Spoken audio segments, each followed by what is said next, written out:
ত্রয়োদশ জাতীয় নির্বাচনে যেটা গতকাল অনুষ্ঠিত হয়ে গেল, বিএনপি বিশাল ব্যবধানে বিজয়ী হয়েছে। 212টি আসন তারা পেয়েছে, মানে ক্লিয়ারলি 2/3 মেজরিটি তারা পেয়ে গেছে। এই ব্যাপক বিজয়ের জন্য, বিশাল বিজয়ের জন্য বিএনপিকে অভিনন্দন জানাচ্ছি এবং ভবিষ্যতের প্রধানমন্ত্রী তারেক রহমান সফলতার সাথে দেশ পরিচালনা করবেন, সরকার পরিচালনা করবেন, এই প্রত্যাশা ব্যক্ত করছি। উনি তার এই ক্যাম্পেইন চলাকালীন সময় শুধু নয়, উনি বিদেশে বসে এই বৃহৎ দলটিকে যেভাবে পরিচালনা করেছেন, তাতে তার যোগ্যতা নিয়ে প্রশ্ন তোলার কোনো অবকাশই নাই। তো ওনার জন্য শুভকামনা এবং ভবিষ্যতে যারা মন্ত্রী হচ্ছেন ওনাদের জন্য শুভকামনা। ইনফ্যাক্ট সকল এমপিদের জন্য, যে দল থেকে যারা আসছেন, মানে পার্লামেন্টে যাবেন, সবার জন্য শুভকামনা। 212টি আসন যদিও একটা বিরাট অঙ্ক, কিন্তু এটা খুব একটা অপ্রত্যাশিত ছিল না। আমরা আগের থেকে বলে রাখছিলাম যে নির্বাচনে এটি হবে এবং বিএনপি সম্ভাব্য বিজয়ী। আমাদের অবস্থান থেকে একেবারে বলে দেওয়া ছিল না বিএনপি বিজয়ী হতেই যাচ্ছে, কিন্তু আমরা আসলে দেখছিলাম না যে বিএনপি যে পরাজিত হবে বা খুব কম আসন পেয়ে বিজয়ী হবে, তুলনামূলকভাবে কম আসন পেয়ে বিজয়ী হবে, এরকম কোনো লক্ষণ দেখা যাচ্ছিল না। আমরা এটাও বলেছিলাম যে জামায়াত আগের যে কোনো সময়ের সাথে আগের যে কোনো সময়ের তুলনায় ভালো ফল করবে এবং সেটা তারা করেছে, অপ্রত্যাশিত ভালো ফল করেছে। তারা এর আগে এককভাবে মাত্র 3টে আসন পেয়েছিল আগে কোনো এক ইলেকশনে, এবং যখন বিএনপির সাথে জোটবদ্ধভাবে তারা ইলেকশন করে ধানের শীষ প্রতীকে, তো তখন তারা 18টি আসন পেয়েছিল। এবার তারা 77টি আসন পেয়েছে, 4 গুণ বেশি। তো এটা একটা বিরাট, এবং যে সব আসনে তারা হেরেছে সেগুলোতেও তারা মোটামুটি ভালো ফল করেছে এবং অধিকাংশ ক্ষেত্রেই তারা দ্বিতীয় স্থান অধিকার করেছে। তো এটা একটা বড় ব্যাপার এবং আমরা আশা করব জামাত এবং তার নেতৃত্বাধীন জোট ফলাফলকে সহজভাবে মেনে নেবেন। ফলাফল যদি দু একটা জায়গায় কিছু ত্রুটি বিচ্যুতি হয়েও থাকে বা প্রত্যাশা অনুযায়ী তাদের নাও হয়ে থাকে, এইসব ঘটনাগুলো স্ট্যাটিস্টিক্যালি ইনসিগনিফিক্যান্ট, পরিসংখ্যানগতভাবে এটাকে খুব বেশি আমলে নেওয়ার কিছু নাই। তো তারা তারেক রহমানকে অভিনন্দন জানাবেন এবং নির্বাচিত সরকারের সাথে পার্লামেন্টে সহযোগিতা করবেন। আওয়ামী লীগের মতো তারা বলবেন না যে বিএনপিকে একদিনও শান্তিতে থাকতে দেব না। এই কথাটি আমরা আশা করি তাদের মুখ থেকে বের হবে না। অন্যদিকে আমি ব্যক্তিগতভাবে অত্যন্ত আনন্দিত হয়েছি যে এনসিপির 6 জন নেতা এমপি হিসেবে অভিষিক্ত হতে চলেছে। এটা একটা বড় বিজয় তাদের জন্য। একটি নতুন পার্টি, যার পুরোপুরি 1 বছরও হয় নাই, তারা যেহেতু জুলাই আন্দোলনের সম্মুখ সারির যোদ্ধা ছিলেন, আমরা তাদের প্রতি আমাদের সহানুভূতি কোনো সময় আমরা হাইড করার কোনো চেষ্টা করি নাই। তো এবং পাটোয়ারি, নাসিরউদ্দিন পাটোয়ারি, উনিও খুব সামান্য ব্যবধানে হেরে গেছেন।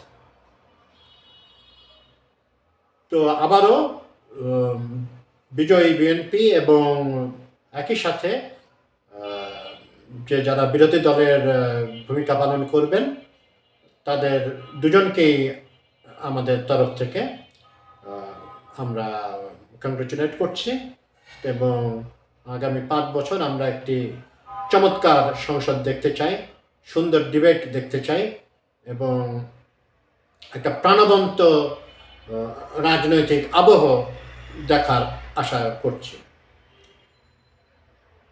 আচ্ছা, এখানে আমাদের অনেক একটু প্রাসঙ্গিক কিন্তু একটু ভিন্ন, অনেক জ্ঞানী গুণী ব্যক্তি অনেক আগের থেকে বলে আসছেন যে ইলেকশন হবে কিনা দেখো।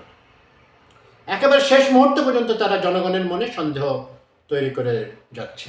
নাম উল্লেখ করছি না, ওনাদের অত ইম্পর্টেন্স দিচ্ছি না, আমি ওনাদের ভক্তরা মনে কষ্ট পাবেন এই জন্য নাম উল্লেখ করছি না, কিন্তু এরকমটি করেছেন তারা।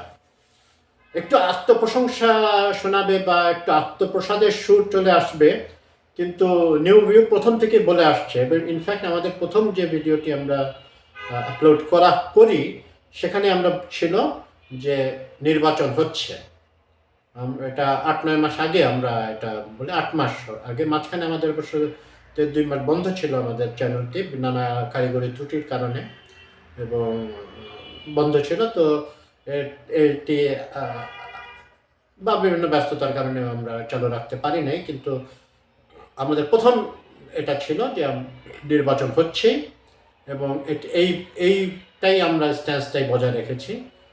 আবার একটু আত্মপ্রসাদের সুরেই বলতে হয়, আমরা কয়েকবারই বলেছি যে বিএনপি বিজয়ী হতে চলেছে বা ইঙ্গিত দিয়েছি বিএনপি বিজয়ী হতে চলেছে এবং জামায়াত আগের যে কোনো অবস্থার তুলনায় বেটার ফলাফল করবে এবং এটা আমাদের এই ধরনের প্রেডিকশনটা মিলে গেছে এবং এটা কাকতালীয় নয়, এটা আমাদের অনেক চিন্তা ভাবনা এবং বিভিন্ন জায়গা থেকে তথ্য উপাত্ত সংগ্রহ, মানুষের সাথে কথা বলা এবং সরেজমিনে বিভিন্ন ইলেকশন এরিয়া আমাদের দেখা, এটা মাধ্যমে আমরা বুঝতে পেরেছিলাম এবং যে খবর আসছিল আমাদের যে ওই সীমান্তবর্তী এলাকাগুলো নর্থ বেঙ্গলে অনেকেই বলেছিলেন যে জাতীয় পার্টি ব্যাপকভাবে জিতবেন। আমরা কোনো একটি ভিডিওতে আমরা বলেছিলাম যে নর্থ বেঙ্গলে ওরকমটি হতে যাচ্ছে না। জাতীয় পার্টির কথা যখন আসলে এটা বলতে হবে যে গোলাম সাহেব মানে গোলাম কাদের সাহেব উনি এখন এবং ওনার দল রাজনীতিতে কতটা প্রাসঙ্গিক থাকবেন সেটা নিয়ে প্রশ্ন উঠতে পারে। আওয়ামী লীগ তো অনেকটাই অপ্রাসঙ্গিক হয়ে গেছে, তার সবচেয়ে বড় দোসর 14 দলের কথা বলছে না, বাকি 13 দল না, সবচেয়ে বড় দোসর ছিল এই জাতীয় পার্টি, তারা গোলাম সাহেবের নেতৃত্বে জাতীয় পার্টি, ওনারা অপ্রাসঙ্গিক হয়ে গেছেন এবং অনেকটাই, যদিও একটি আসন পেয়েছেন, ইসলামিক শাসন আন্দোলন ওই যে হাত পাখা, মানে তারা অনেক হাইপ তুলেছিল, তারা খুব সুন্দর গান টান করেছিল এবং তারা জামায়াতের জোট থেকেও বেরিয়ে এসেছিল, আকিদাগত তাদের নাকি বিভিন্ন পার্থক্য আছে, তো তারাও এক ধরনের অপ্রাসঙ্গিক হয়ে গেছে। যেসব নারী নেতৃত্বরা এনসিপি থেকে বেরিয়ে এসেছিলেন তারাও একটু ভেবে দেখতে পারেন যে ওনারা কি আসলে সঠিক কাজটি করেছিলেন কিনা। আর অনেক সময় আপনার নেতার কথা মেনে নিতে হয়, আপনারা কেউ সবাই রুমিন ফারহানা নন যে আপনাদের এলাকায় বা সেরকম এলাকায় আপনাদের একটা পারিবারিক ঐতিহ্য রয়েছে এবং জনতার ভিতরে ব্যক্তিগত একটা বিরাট সমর্থন রয়েছে, তো ওনাদের সবাই যারাই বেরিয়ে এসেছিলেন ওনাদের এবং ইলেকশন করেছেন, ইনক্লুডিং আমার খুব পছন্দের মানুষ তাসনিম জারা, উনিও পরাভূত হয়েছে। তারেক রহমান দুটো আসন থেকে জিতে এসেছেন, জামায়াত জিতে এসেছেন এবং লক্ষণীয় বিষয় হচ্ছে জামায়াত ভোটের সংখ্যায় অনেক ভালোই করেছে এবং তাদের যেরকম বললাম যে বেশিরভাগ ক্ষেত্রে দ্বিতীয় অবস্থানে ছিল, কিন্তু বিএনপির যে অর্কেস্ট্রেটেড ক্যাম্পেইন সবগুলো ক্লিক করেছে এবং বিএনপি আবারও প্রমাণ করলো তারা সাংগঠনিকভাবেও শক্তিশালী হয়ে উঠছে, কিন্তু তার থেকেও বড় কথা হচ্ছে বিএনপির প্রতি একটা মানুষের ন্যাচারাল সাপোর্ট যেটাকে দমিয়ে রাখা হয়েছিল 17 বছর, সেটা একেবারে বেরিয়ে এসেছে। তারেক রহমান হয়তো বিভিন্ন জায়গায় কিছু কথাবার্তা এলোমেলো কথাবার্তা বলেছেন এবং কিছু যে চাঁদাবাজি, কিছু না ব্যাপক আকারে চাঁদাবাজির সাথে বিএনপির লোকজন জড়িত ছিলেন, কিন্তু মানুষকে মানে বিএনপির ভোটারদেরকে সেটা তেমন কোনো করতে পারে নাই, হ্যাঁ বিএনপি চাঁদা দেয় আমরা দিব না, ওরকম হয় নাই। হয়তো 5-7টা আসন এদিক সেদিক হতেও, কিন্তু বিএনপির কোর বেস যেটা সেটা যেমন ইনট্যাক্ট রয়েছে, বিএনপিতে নতুন অ্যাডিশনাল ভোট হয়েছে, অ্যাড হয়েছে।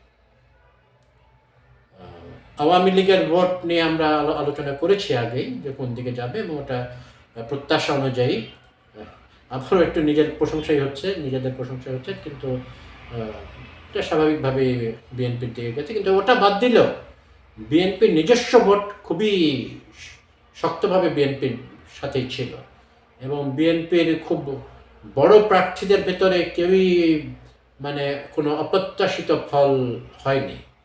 ওনারা বেশিরভাগ ক্ষেত্রেই এই মির্জা আব্বাসকে একটা স্কেয়ার দিয়েছিলেন নাসিরুদ্দিন পাটোয়ারি, কিন্তু অবশেষে তো উনি জিতে গেছেন। উনি 2,500 ভোটের ব্যবধানে জিতে গেছেন। তুলির উপরে অনেক ব্যাংক করেছিলেন, তুলি যিনি মায়ের ডাকে। তো যেহেতু এখানে খালেক সাহেবের ছেলে দাঁড়িয়েছিল ওই আসনে, তো মাঝখান দিয়ে তবে জামাত জিততো, এটা আমাদের ধারণা ছিল যে জামাত জিতার কথা। আয়মান সাদেক উনি জিতে গেছেন। এছাড়া আপনার মির্জা ফখরুল থেকে আরম্ভ করে বিএনপির যারা বড় বড় নেতা, যাকে অনেকেই বলতেন প্রধানমন্ত্রীর উপদেষ্টা ফজলুর রহমান, উনি মনে হয় সবচেয়ে বেশি ব্যবধানে উনি জিতেছেন। তো বিএনপির নিজস্ব যেসব আসনগুলো ছিল, মানে যেগুলো ব্যাংকেবল আসন ছিল, সেগুলো বিএনপি খুব ভালোভাবে জিতে দেখিয়েছে যে তারা বাংলাদেশের রাজনীতিতে সবচেয়ে বড় শক্তি। এবং তারা আশা করি যে তারা তাদের ভিতরে যেসব সমস্যাগুলো রয়েছে, সমস্যা তো আছেই, সেগুলোর দিকে নজর দেবেন।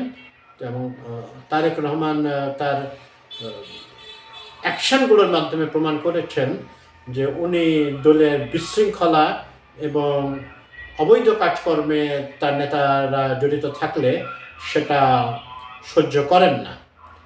শেষ পর্যন্ত যে দেবিদ্বারের মুন্সি সাহেব, ওনাকে বহিষ্কার করা হয়েছে, উনি বহু প্রবীণ নেতা।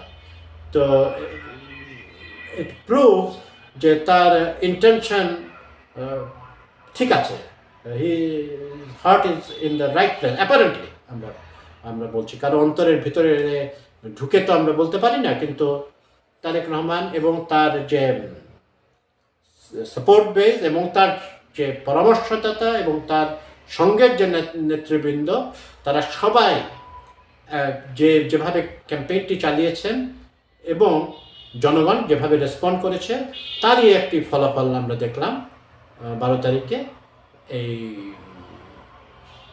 ল্যান্ডস্লাইড বলাই যেতে পারে, ল্যান্ডস্লাইড ভিক্টরির ভিতরে।